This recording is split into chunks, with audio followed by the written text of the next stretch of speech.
The evidence shows us overwhelmingly that the vast majority of active fund managers underperform equivalent passive funds in the long run. So what do active fund managers really think about passive investing?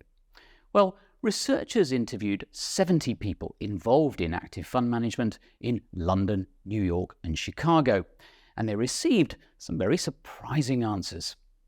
We never went there to ask them about passive investing, but they kept talking about it. So they obviously had this on their minds. They obviously had a certain degree of anxiety about it.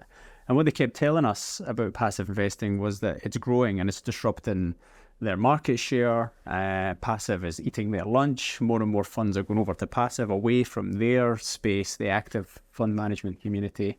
So as a result, we decided to start looking into this in more detail.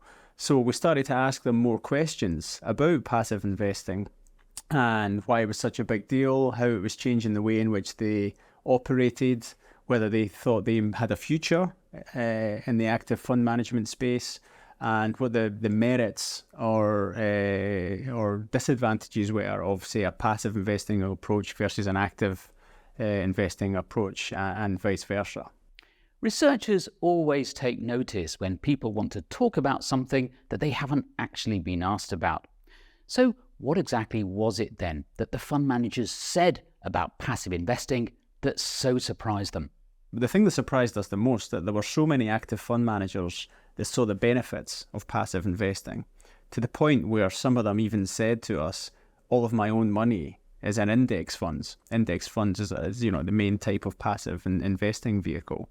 Or other people said to us, I would not invest in my own fund, which really is quite remarkable, given that their livelihoods are based entirely upon active fund management, which takes a very radically different approach to passive investing. Despite their reservations about the value of using active funds, the people the researchers spoke to were still very defensive about them. Active management, says Professor Spence, bears all the hallmarks of a community under threat.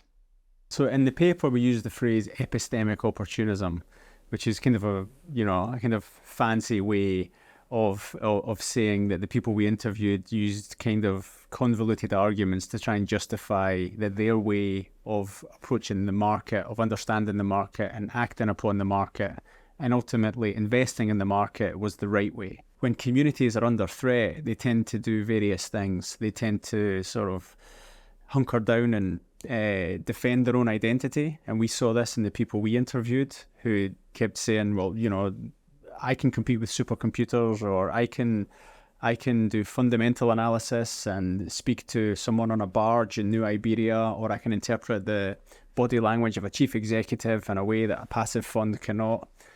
So that's, really kind of reinforcing their own identity. Another thing that communities will do when they're under threat is to delegitimize their opponents, basically throw stones at your competitors. And they did this a lot by accusing passive investing for being responsible for all sorts of wonky price movements in the economy. The findings produced by Professor Spence and his colleagues are extraordinary. In public, fund managers say that active management is the way to go.